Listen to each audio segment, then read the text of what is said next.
Guys, ay napakaganda. Oh. Sarap niyan. Kain tayo.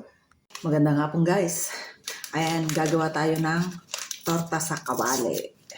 Pero invento-invento ko lang to. Kasi yung ginagawa ko noon, hindi ko na ililista. Masarap. Kalahati lang ha. Dahil tayong kakain. Pag mga ganitong akong kakain, konti lang ang tawag doon, yung lebito. Ngayon, asukal, 4 na kutsarita, malaki. Kasi, may iba pa tayong gagamitin. Matamis. 3, 4. Okay. Harina. Mga 2 baso lang. At yung tubig, gatas ang gagamitin natin. Depende sa 1, 2, 3, 4. Ayan, ay di 8. 8 kutsarita dahil 2 baso. 1, 2, 3, 4. 2 baso ha. 2 basong harina. Kalahati nitong lebito. Ay, wala pa dahil ang dami ito. Basta sumanto kayo. Tansya-tansya na lamang. Ngayon, haluin natin. Maglalagay ako ng kaunting asin. Pang tanggal na. Sabi nga umay. Kung mauumay, kaunti lang. Isang saging. Ubas na tuyo. Pero masarap itong kang nabili. Pagbabasa ay bahala na kayo at depende ito sa harina. Nasa na ating kutsarita? Itapon na agad natin. Ari pala. 2 kutsarita. Kahit anong mantika. Mayaman ako sa olive oil. Olive oil ang gagamitin ko. Joke lang. Okay?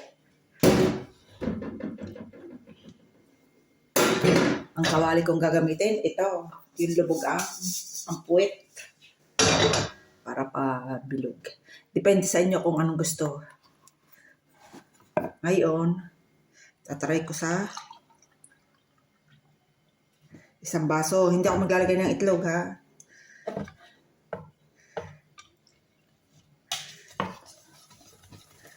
Lagay na natin. 1 baso. Haluin natin. Yung saging, hindi ko siya dudurugin. Mix ko na ito. Magulo.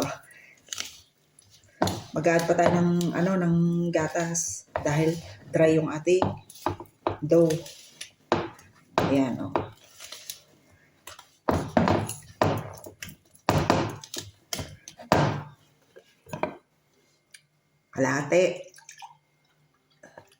Kalahati.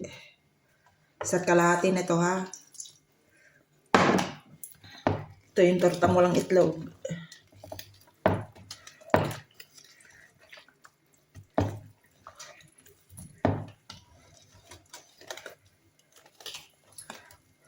Isa't kalahati yung ating tubig.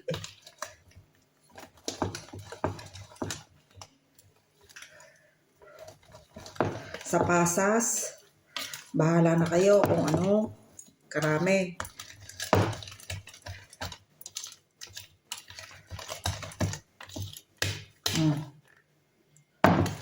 Sa kalahati, mga kainday. Yung saging, gagayatin ko lang siya ng tama lang, hindi naman kalakihan. Hagis sa lababaw.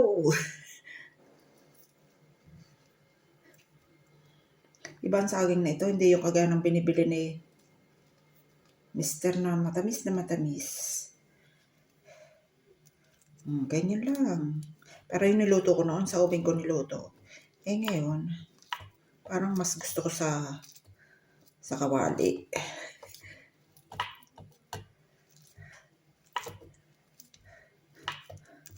Kasi yung kakainin namin, gulay. Di ngayon, para mabusog ang inday, gagawa ako nito. At pang-almusal na rin.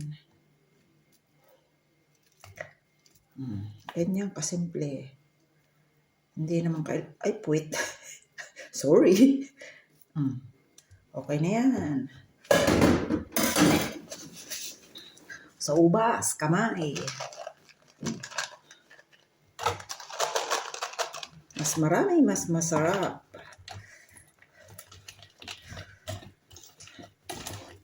Haluin. Nilagay natin 2 kutsarita. Ang kawali, paiinitin ko na. Wait lang mga kainday. Guys, nalimutan ko sa inyo. Mag-a-add ako nitong kanela pampabango rin. Or vanilya, kung kayo may vanilya. 2 taktak, okay na yan. Pwede rin ang wala. Kung wala, pinaiinit ko na rin yung ating kawali. At yung ilalim, bago natin ilagay ito, lalagyan ng mantika. Okay na yan. Lalagyan ko lang para hindi siya dumigit. Guys, ito, gumamit ang brush. Kung may brush, kung wala yung tissue. Opla. Kaunti lang. Yung sa loob ninyo, mababasa ang kawali.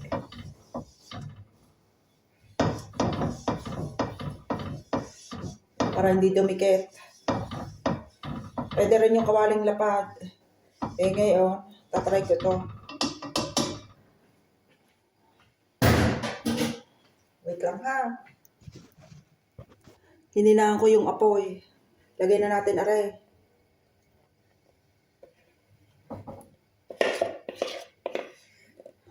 Bahala na dito si Batman. Makapal yan, hindi kagado sa isang malapad.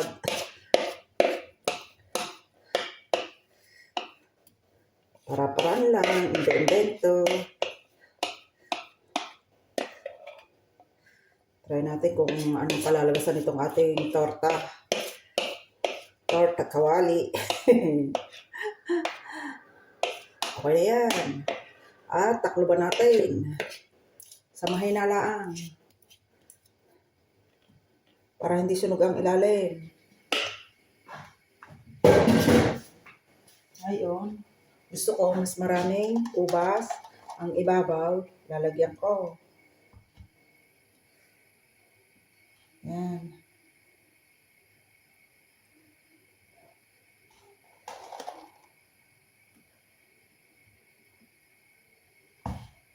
Yan, para maraming kuto. May kuto-kuto pang nalalaman ay ganyan, oh. Update ko kaya maya.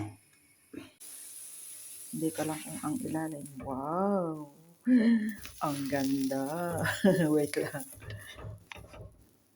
Babalik ka rin natin. What? Ay! Guys, ito ng finished product ay napagkaganda. Kulay pa lang ay napakasarap na nito at napakabango. O, yan na. Try dingin nyo ito. At napakasarap. Simple. Torta sa kawali. Thank you for watching guys. Bye-bye.